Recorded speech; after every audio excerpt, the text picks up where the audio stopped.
কুসংস্কার মানুষের বিশ্বাস ও কুসংস্কার নিয়ে বিভিন্ন মতামত আছে। অনেকে মনে করেন যে কুসংস্কার হলো প্রাচীন রীতি, যা বিজ্ঞান বা যুক্তির আলোকে সঠিক নয়। অন্যদিকে কিছু মানুষ এগুলোকে সাংস্কৃতিক ঐতিহ্য হিসেবে দেখেন এবং এগুলোকে সম্মান করেন। কুসংস্কার শব্দটি পঞ্চদশ শতাব্দীতে প্রথম ইংরেজিতে ব্যবহৃত হয়েছিল, যা মূলত ফরাসি সুপারস্টিশন থেকে নেয়া। মানুষ নানা কারণে কুসংস্কার বিশ্বাস করে চলেছে। সাংস্কৃতিক ঐতিহ্য এবং লালন পালন একটি গুরুত্বপূর্ণ ভূমিকা পালন করে, কারণ কুসংস্কার প্রায়শই প্রজন্মের মধ্য দিয়ে চলে যায়। অতিরিক্তভাবে কুসংস্কারগুলি অনিশ্চিত পরিস্থিতিতে নিয়ন্ত্রণ বা স্বাচ্ছন্দ্যের অনুভূতি প্রদান করতে পারে এবং তারা উদ্বেগ বা ভয়ের সাথে মোকাবিলা করার উপায় হিসেবে কাজ করতে পারে। কিছু ক্ষেত্রে লোকেরা ব্যক্তিগত অভিজ্ঞতা বা উপাখ্যানগুলি খুঁজে পেতে পারে যা একটি কুসংস্কারের বৈধতা নিশ্চিত করে। এতে তাদের বিশ্বাসকে শক্তিশালী করে।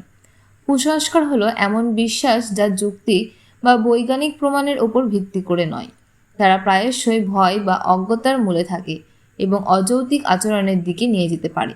কিছু সাধারণ কুসংস্কারের মধ্যে রয়েছে কালো বিড়ালের ভয়, বিশ্বাস যে 13 নম্বরটি দুর্ভাগ্যজনক, এবং এই ধারণা যে সিঁড়ির নিচে হাঁটা একটি অশুভ লক্ষণ। সেই সাথে লেবু এবং লঙ্কা ঝোলানো থেকে শুরু করে আয়না ভাঙা পর্যন্ত প্রচুর কুসংস্কার রয়েছে। প্রতিদিন আমরা সর্বত্র তাদের মুখোমুখি হই।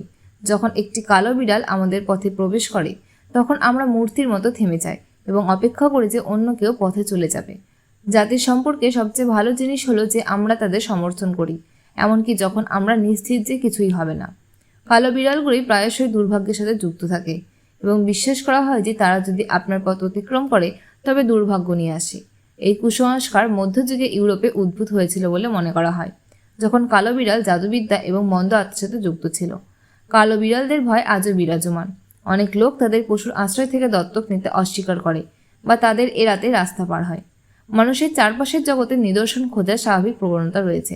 যখন এমন কিছু ঘটে যা কাকতালীয় বলে মনে হয়, তখন সহজেই উপসংহারে পৌঁছানো যায় যে এর পিছনে কোনো প্রকার লুকোনো অর্থ রয়েছে। এভাবেই কুসংস্কারের জন্ম হয়। লোকেরা বিশ্বাস করতে শুরু করে যে কিছু ক্রিয়া বা বস্তু হয় ভাগ্যবান বা দুর্ভাগ্যজনক ঘটনা। এরকম আরও নতুন নতুন কন্টেন্ট পেতে তোমার পৃথিবী পেজটিকে ফলো করতে ভুলবেন না।